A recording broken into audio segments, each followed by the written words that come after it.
We got a fun segment for you.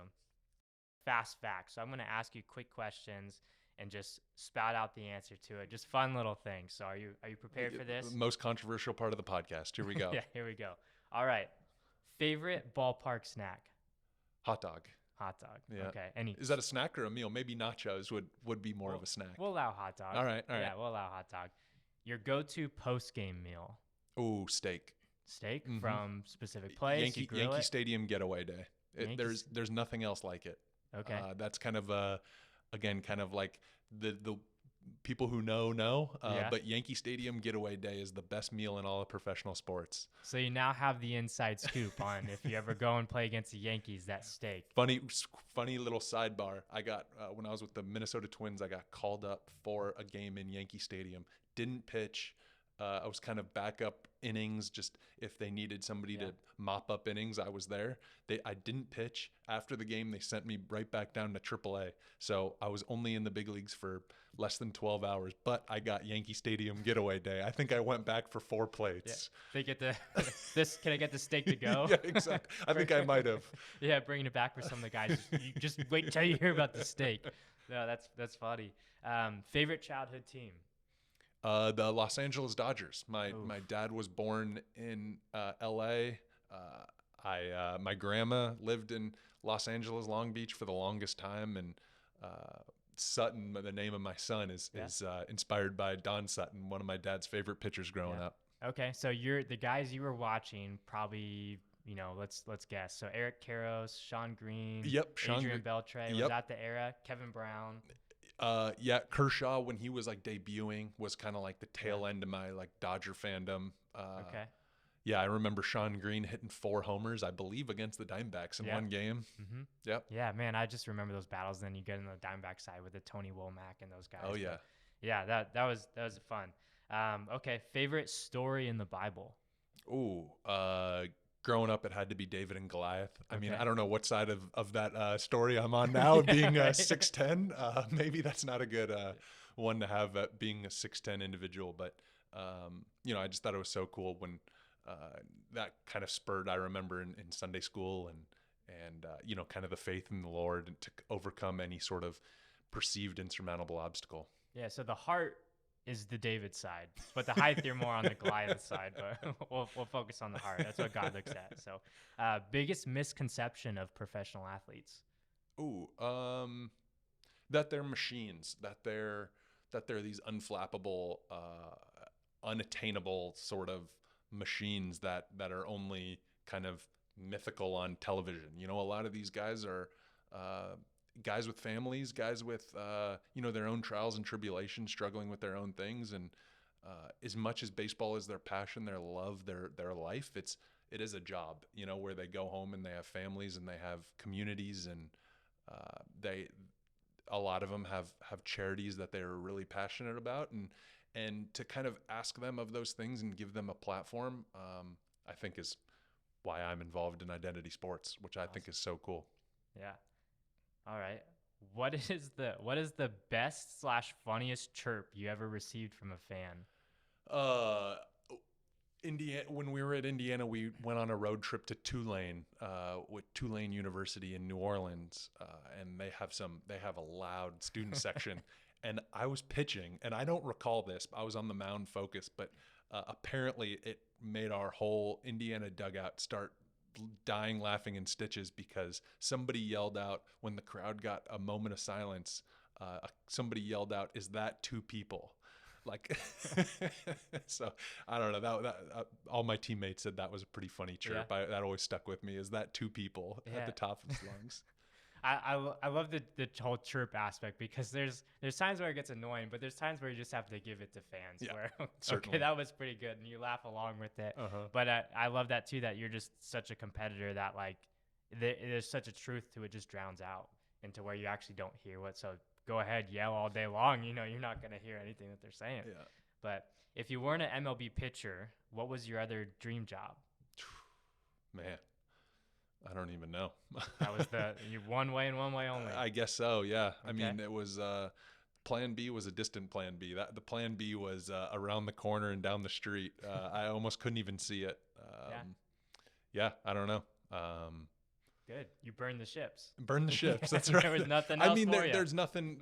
That's not to be said of. I still focused in school, and my Yeah. parents still kept me concentrated on school and tried to get good grades. But in terms of career day or counselors, I had crickets Yeah. in terms of. And no other Halloween costumes. It was always the baseball And it's play. it's the other thing too about what many people might not know about college baseball players is they go off in the summer and play college baseball, where a lot of their classmates in business school or wherever go to internships and they kind of fine tune what might interest them. Whereas baseball, it's a key part of your baseball life as a college student athlete to go off to these college summer programs in the Midwest or the Northeast. Yeah. Okay, we got 2 more questions for you.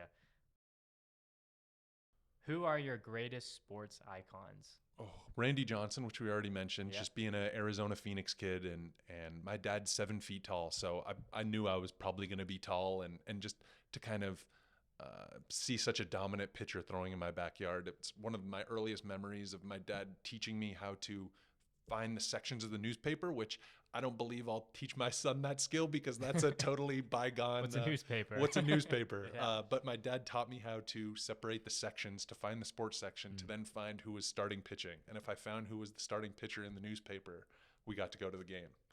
I love that. So Randy Johnson for sure. And does it have to be baseball or any No, sport? any sport. Amari Stoudemire too, Okay. of There you Arizona go. kid. Yeah, Phoenix shout out there. that's right. Yeah. That's right. Awesome. Yeah, man. Amari Stoudemire, Steve Nash. That Mhm. that brand Sean of the Marion. Suns, yeah, was so much fun to watch. I mean, Barbosa and those guys. But When they'd compete against the Spurs with don't Tony even- Parker and Manu Ginobili. And Tim Yeah. Duncan, and those were some brutal games to watch. I mean, Rivalries. Nash getting shoved into That's right. into the score table, and man, that was a fun era of Phoenix sports Totally. for sure. But okay, so this one's gonna peel back the layers a little bit, not sports related, but what is your greatest fear in life? Oh man. I think it's just a not reaching your potential. I don't know how to eloquently put that. Yeah. But the fear of God has graced us with a certain potential, a certain level of skills, whatever those might be, intellectual, athletic, sort of interpersonal skills, and to, for whatever reason, whether it be laziness or a variety of other kind of fallen natures of ourselves that we don't achieve those the potential of those skills. Yeah, that's a good one. And that's that's literally like my mind is just racing. I mean, there's so many, you could do a whole podcast just on Certainly. that thought of not feeling like you have to reach your full potential. And you can, talk about, where God's got you planted. You're exactly where he needs you to be. But to be conscious of those, where he's moving you and those promptings is how you could take advantage of that. But that's a good one. Yeah. Sometimes you hear people say like snakes or things like that. And you're like, man, fear of not reaching my potential. I don't know how good. deep you wanted me to go with that. No, that's great. That's perfect. You're listening to the Identity Sports Podcast, where we dive into the world of faith, sports, and inspiration with athletes from across the country. I'm your host, Zach Vogel.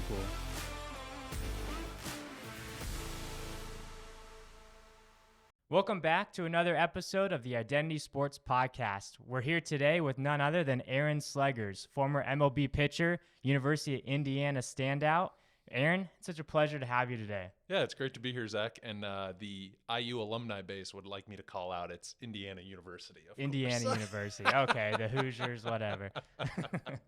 No, that's awesome. You gotta still rep them or find That's ways right. to make them proud still. That's right. But no, if you didn't know, Aaron is actually on the board of directors of Identity Sports. So this will be going into your second year. What's your experience been like so far? Yeah, my experience has been great. I came to the first Identity Sports, formerly Tales from the Tour, Tales from the Pros event, and I met one of our other board directors, Hugh Ilsley, and that was as I was still transitioning away from baseball to kind of everyday life, if you will, and Identity Sports has been such a blessing to me of kind of keeping one foot in the sports world and trying every day to give athletes still playing sports, to give them a platform to share their testimony outside of the clubhouse.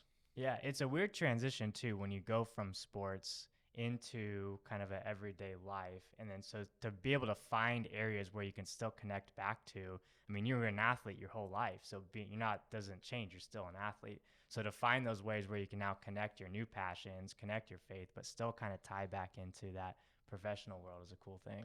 That's right. And I think it's kind of an under talked about or under realized thing where we see these guys playing on TV in the big leagues or the NFL on Sundays or whatever it may be, but the sports ends for every single athlete at some point or another, whether after their only month playing in the big leagues or after 15 years. And that transition is difficult because kind of the naming convention of our ministry, Identity Sports, so many guys, whether they'd like to admit it or not, I was guilty of this myself where, I always valued myself as a Christian and my identity isn't solely placed in sports and athletics. But when that time comes, and it did for me at the end of 2022, there is some soul searching there, and the kind of people you were around, the athletes, the similar, like-minded, motivated baseball players that have a similar walk and similar struggles as you, all of a sudden that's not there anymore. So whether that be that under the surface I was identifying as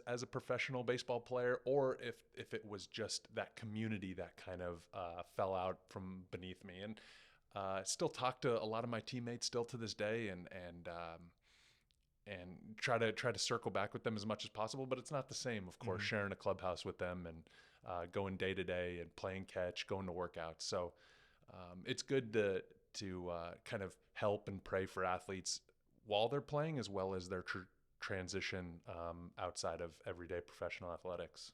Yeah, because no matter how solid those friendships are, it just changes when you're done. I mean, you can be best friends with someone, but your schedules are just different. Especially if they're still playing, they still got the grind of the day to day, and now you're at home raising a kid, and you got a 9 to 5, and so it's a little bit different. But it's fun to hear those stories and those relationships. And so, kind of taking a step back, going into even before you got to the professional baseball world, was that always a dream for you? What was kind of the goal? What did you want to be when you grew up? Yeah, it was absolutely always a dream. I remember growing up, Pinnacle Presbyterian Church at Happy Valley and Pima Road in North Scottsdale, and since I was a little boy in there, sitting on the steps for children's message, going to Sunday school, and I remember. Just as a kid would, you pray for your dreams, and I remember always praying to be a professional baseball player, and as a kid would have an immature prayer like that. But I remember that was always my goal. When someone asked me what I wanted to be when I grew up, it was always a baseball player. I think I would rinse and repeat a baseball costume, multiple years until I couldn't fit in the the costume anymore, or dress up as Randy Johnson growing up here in Phoenix, whatever it might have been. But I remember that was always my goal and aspiration from as young as I can possibly remember. Yeah, well, you've got the height for the Randy Johnson. I can't imagine you with the long hair or maybe faking a lefty arm action there, but that's funny. So you get into high school. So high school doesn't quite go the way that you thought it would in terms of innings. Tell us a little bit about that experience and kind of how that aligned with your dream. Yeah, so I went to Notre Dame Prep in North Scottsdale, private Catholic school, and like I said, I love baseball. Always was involved in the baseball team. However, through various things, through injuries, broke my foot playing pickup basketball the night before baseball tryouts. Probably wasn't my brightest moment in the world. Broke my foot. That missed my junior year, senior year.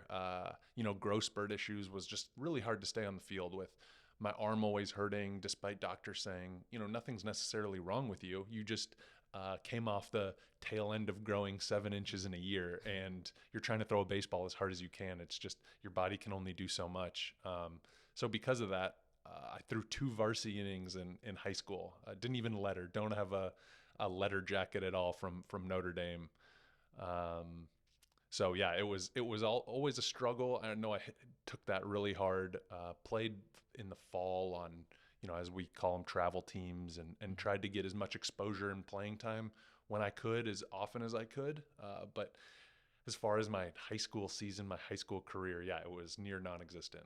Yeah. So what is that like mentally and physically? I mean, you have a dream, you're praying to continue, and you're praying to become a Major League Baseball player. but high school isn't turning out the way that you thought it would, but that didn't slow you down. Tell us a little bit into that mindset and what that was like for you. Yeah, I think that was maybe, now that I look back on it, my first real lesson in having a team around you, praying for you, supporting you. And of course, as a 16, 17-year-old kid, those are your parents that are encouraging you, that are saying, hey, if you want to do this, we know this has been your dream for forever. We will support you in this, no matter what it might look like. And that support was unwavering, and I owe my whole baseball career and so much of what I have today to my parents. And I could, when I look back, it's their support was so key in what ended up being my baseball career. So when I got to the tail end of my high school career, and I was getting conversations with college programs, but as we both know, in baseball, in college baseball, there's so few scholarships to begin with. I think it's 11 and a half scholarships for a 35-man roster, and they slice and dice those however they can. And so it was walk-on opportunities. So my parents kind of supporting me, of helping me financially, and telling me to go chase my dreams, essentially, was huge. And I ended up at Indiana University, and long way from home, and on a preferred walk-on, and kind of put in a position to earn everything. So Yeah, what stood out to you about the Hoosiers specifically? I mean, you had to walk on opportunities other places. What drew you to Indiana, of all places? yeah, of course I was a realist, and I first and foremost, I wanted to go to a school where you take baseball out of the picture, baseball crashes and burns. Okay, I'll finish my degree, and I would be happy to walk away with a 4-year degree from X university. And I was lucky enough to have a couple of those options, and Indiana kind of checked all those boxes. A college town, being from Scottsdale, Phoenix area, and as I would consider a big city, to go to Indiana to see a new part of the world, meet new people, as well as being kind of a small college town. I thought that was so cool. I'd go on my visit, and I could really tell the town loved Indiana athletics, and it was kind of like that big school feel. And also, from a competitor standpoint, there was something appealing to me of being a small fish in a big pond, of raise my level to where it needs to be in order to reach my goal of being a pro. That I knew to stretch myself athletically, from a challenge, and academically as well, that only good would come from stretching myself and trying to play up to the competition, as opposed to, being a big fish in a small pond. Maybe if I went to a small little school,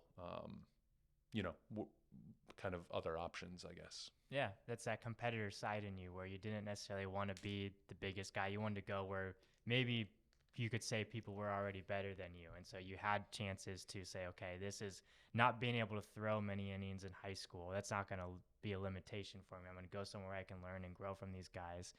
You played alongside some cool guys. I mean, in Kyle Schwarber, you guys make it to the College World Series.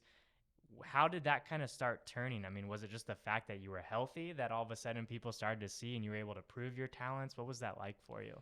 Of course, I think the first checkbox for any aspiring athlete listening is playing time. Whenever I talk to high school players, junior high players, and even lower, it's playing time is first and foremost. You can go to all the training you want. You can go to all the, specialized this or that, but playing time is kind of king, especially when it comes to getting drafted. These teams want to know how you handle being out on the field, and your performance, and just the adversity that comes with sports, which is why you and I both love sports so much, is because there's so many learning opportunities, so much you learn about yourself, you learn about others in sports, and that comes through playing and getting in games. And so that kind of clicked, where I was having a little success, was proving that I belonged at such a school like Indiana, and got some playing time my junior year, along with Kyle was a sophomore, Sam Travis, who was drafted later by the Red Sox, and Scott Efros in our bullpen was a freshman at the time, who's now with the Yankees.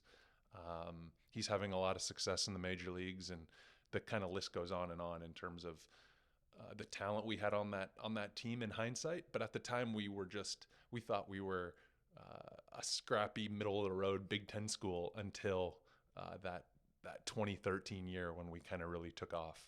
Yeah, it catapulted you guys. So Big Ten Pitcher of the Year, you go into the College World Series, and now you're preparing for the MLB draft. Was it starting to click that, hey, I'm pretty sure I'm going to get drafted? Was it a surprise to you? What is?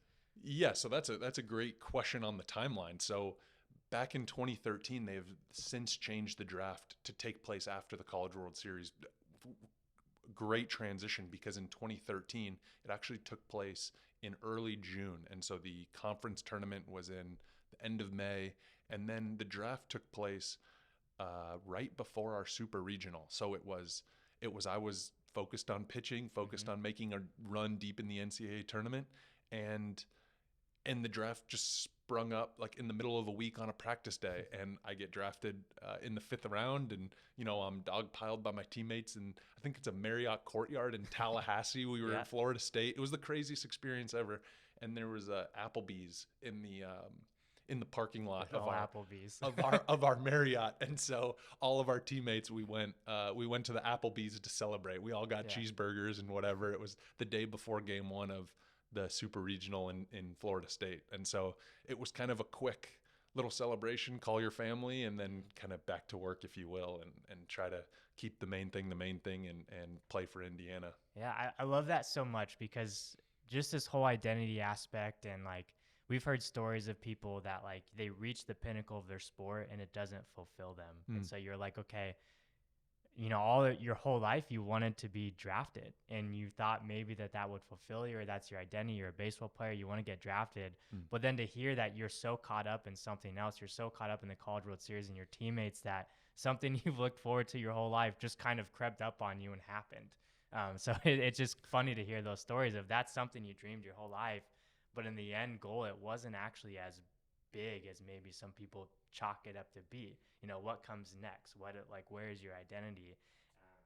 And so finding your identity in Christ and be able to find that during that whole time, what was kind of your faith like as you were going? Was it like Aaron, like you had to try and push down all the accomplishments in your head? What was God kind of teaching you as you get drafted and head off to Minnesota, play in the minor leagues? Yeah, no, that's a tremendous question, and kind of transition into kind of my faith walk, where I grew up at Pinnacle Presbyterian in North Scottsdale, and from a great Christian family. And then I go off to college, and for whatever reason, no conscious decision of myself or those around me, I was around a great group of people, but I hate to use this excuse, but we were all so busy. College athletes waking up at 6 a.m. and classes, practice, study, rinse, repeat sort of thing. And if we had a Sunday morning off or a Sunday late start, it was sleeping in. It was a college kid, and I kind of fell off my faith walk when I was in Bloomington. As much as I would try, it was really, really difficult for me.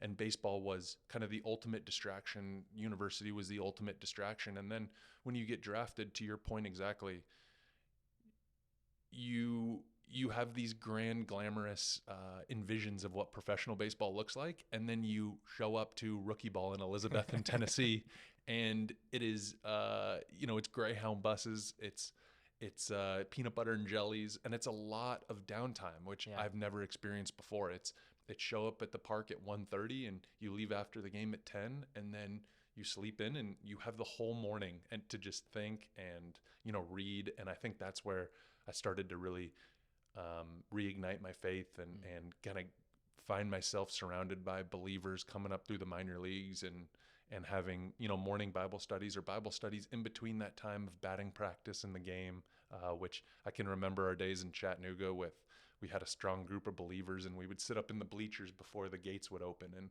we'd have a little Bible study once a home series, which was really great. And so that's kind of how I kickstarted my faith journey, through this kind of downtime, if you will, in the minor leagues. Yeah, and that's a testament too that some things people may not, listening at home not notice is the chaplain system within the major leagues and even the minor leagues. Tell us a little bit about how that works, and some of those guys like literally in the trenches pouring into you guys every day.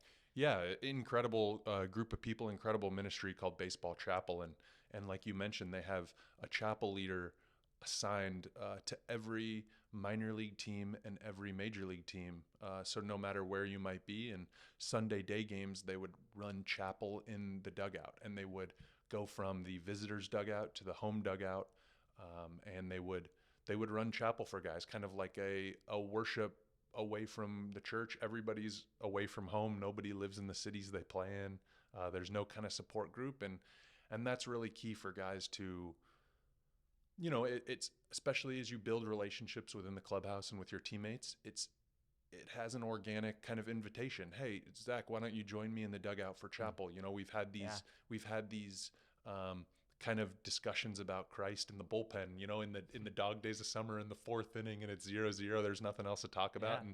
And God and Jesus has come up, and then that following Sunday, you put that in the back of your mind and you invite a teammate to chapel. And I've seen a lot of guys kind of faith get kickstarted through that program, which is really incredible. Yeah, it's so cool because literally you think of like trying to invite your teammates to church. Just inviting them to a church could be a barrier to get them to come in because people have, different, conceptions and things like that of church. But for these, baseball chapel and these pastors, they're literally being like Jesus, and instead of trying to invite people to church all the time, which they still do, but they're calling and they're going into the mission field. They're taking the church to you guys on the field that, time constraints, you may not be able to get to church on a Sunday. And so they're bringing in and removing that barrier. So then when you're saying you guys have time, you guys are already in the clubhouse, whether they're playing video games, whatever, they're already there. So you're going to say, hey, come into the dugout with me for a couple minutes, and we're just going to talk about life. And, everyone's got things they're struggling with. Minor league baseball is not easy. You're always wrestling with, do I still want to do this? Is it worth it? I got a family at home. I'm making no money. How do I prepare? So it's cool to hear these guys that are doing that day in and day out for you guys. Take us a little bit. I mean, so you got a little bit of a journey in the minor leagues. What was it like? You finally get that call into the big leagues. What was that like preparing? Take us into that experience as you're walking out there. So I got called up in Columbus, Ohio.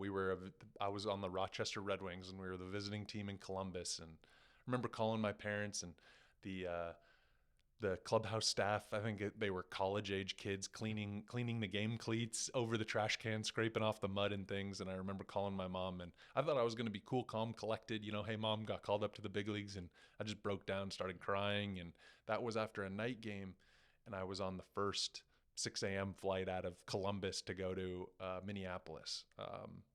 And I heard a great piece of advice: when you get to the big league stadium for your debut, take it all in, look up at the third deck. It looks like that deck goes to the sky. Just take it all in. But then once you go out in your uniform, 40 minutes before the game, 30 minutes before the game to start your warm up, don't look up again. Just keep looking down. It's the same 60 feet, 6 inches. So I just remember that. Just that's all I could think about of just, the cliches of it's just the same game, and kind of my recommendation and advice for any sort of baseball player or athlete in general who's stepping in a big moment is through the practice, through the repetitions and dedication. You've done it a million times, and kind of have confidence in that. Yeah, you've prepared for that moment. Just the setting is changing a little bit. It's the same game of inches. That's the same. But that's cool that your parents, I mean, just hearing that, I mean, I'm sure it's emotional for them, and saying that there's your support system that whole time. I'm sure there's a little bit of like, you did it in your mind too, of your parents helped chip in for college. They kind of helped kickstart that. And then you were kind of like, hey, you didn't waste, not necessarily wasting, but like just to show them like, thank you for investing in me, like that proudness of you accomplished it. Tell us a little bit. I mean, you mentioned it, some of this bullpen banter. I mean, I've heard stories of you and some of these guys going back and forth. I mean, what is it like? I mean, I can only imagine. I was never a pitcher, but I could imagine like you always wanted to be in the bullpen. Like you wanted to hear some of these stories. Like these guys would have all these inside jokes and stuff of just going on in the game. Take us into that. Yeah, even in my starter days when I was coming up in the minor leagues, I would sneak off to the bullpen just for these bullpen banter talks, and it'll crack you up. There's nothing else like it. And to be honest, when I was done playing, it was one of the things I missed the most.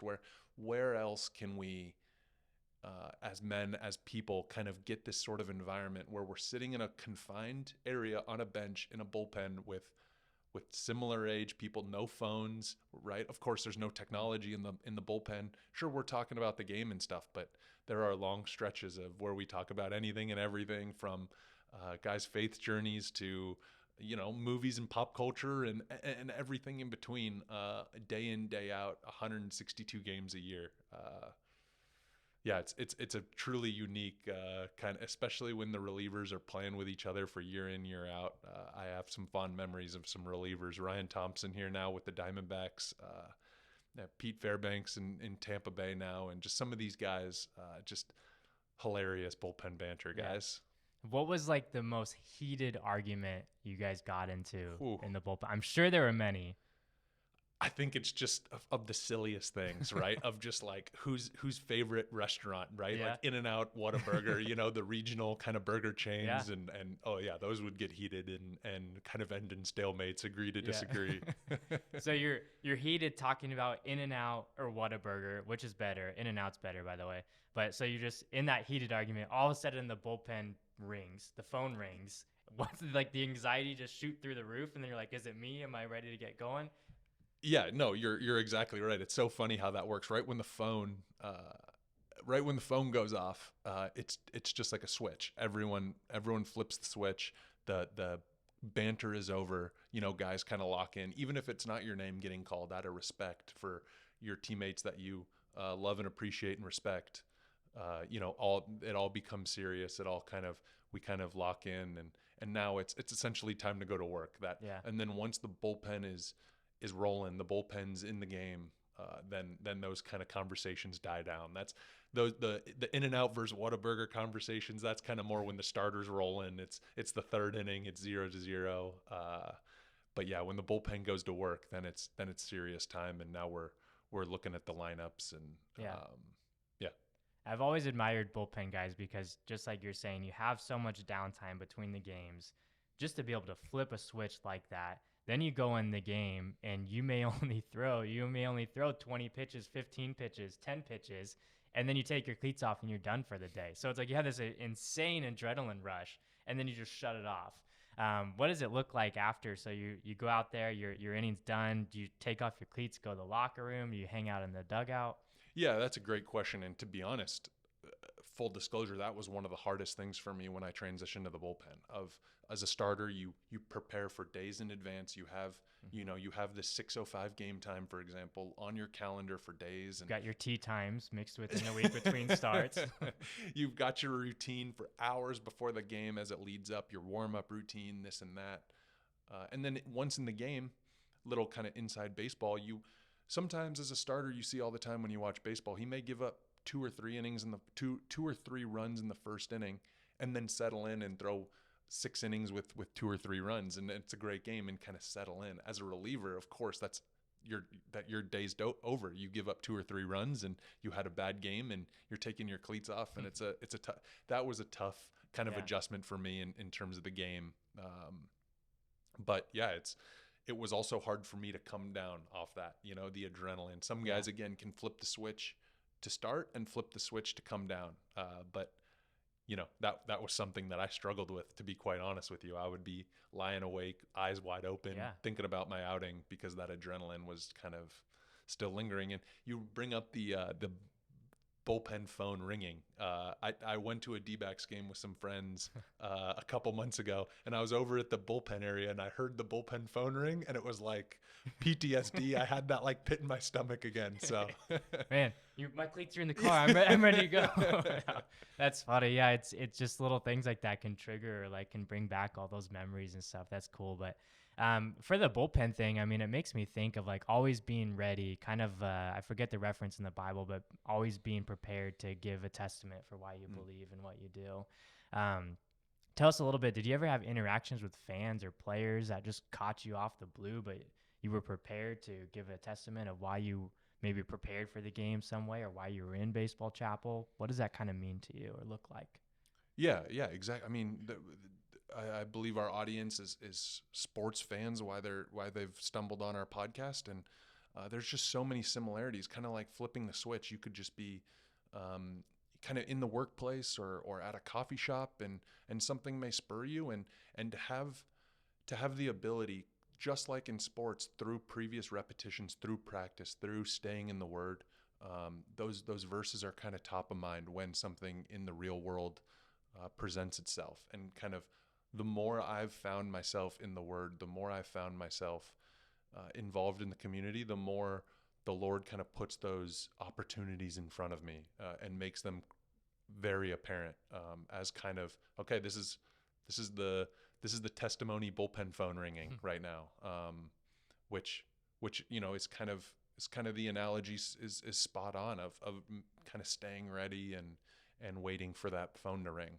Yeah, and you feel that prompting. I mean, when you're in tune with the Spirit, you can better decipher the way that God communicates with you. And to be able to almost like the nudging, or sometimes it's a chills, or you just feel like, hey, I'm really prompted to go talk to that guy today. And maybe that guy went 0 for 4 or 4 for 4, and I need to go, mention him or something like that, which reminds me of just the players. So at the Tales from the Dugout, you mentioned a story with Randy Arozarena, kind of just the different cowboy boots and stuff like that. But that's maybe a story for another time. But tell us a little bit about that COVID season. What was that like mentally? There's so much chaos in the world. Give us an inside look of just as a player preparing for that. But what was kind of like the faith aspect when there's so much uncertainty? There's so many, it's just like you need COVID vaccines. You just have all of this stuff going on, but you're told to just, hey, go focus on baseball and play. What was that like for you mentally? Yeah, it's almost still hard to process. 4 years removed. I remember I threw the very last inning in spring training on March 20th, I want to say, in Port Charlotte. I remember I was throwing the 9th inning that day. It's all scheduled innings in spring training. And in the 5th or 6th inning, I went into the clubhouse, which is attached to the bullpen in Port Charlotte, the Tampa Bay Rays spring training complex. And I saw the TV and it said spring training's canceled. So I knew I was throwing the last inning for a while. Went in the game, came in. Nobody had any idea what was going on. The general manager said, like, we'll have a team meeting tomorrow morning. Like, I don't even know what's going on. So they all sent us home. I left my truck in the St. Petersburg players lot in fenced in at the stadium. I think it weathered a hurricane. It didn't turn on when I went to go get it after the shutdown. But yeah, I don't even know how to answer your question because there were so many distractions, so crazy. It was all in the bubble. So we talked about the kind of baseball chapel leaders and how vital they were to the players' faith walks and faith journeys and sparking conversations. And they weren't in the bubble, the chapel leaders, because they would go home to their family. They would, go to their congregations and things. And so they weren't allowed to come in the bubble. They weren't getting COVID tested daily like we were. So that kind of went away. The people were still very serious because guys didn't want to miss the season. So kind of like small group Bible studies away from the field weren't really happening because that was against protocols. And it was a difficult time for sure. Yeah.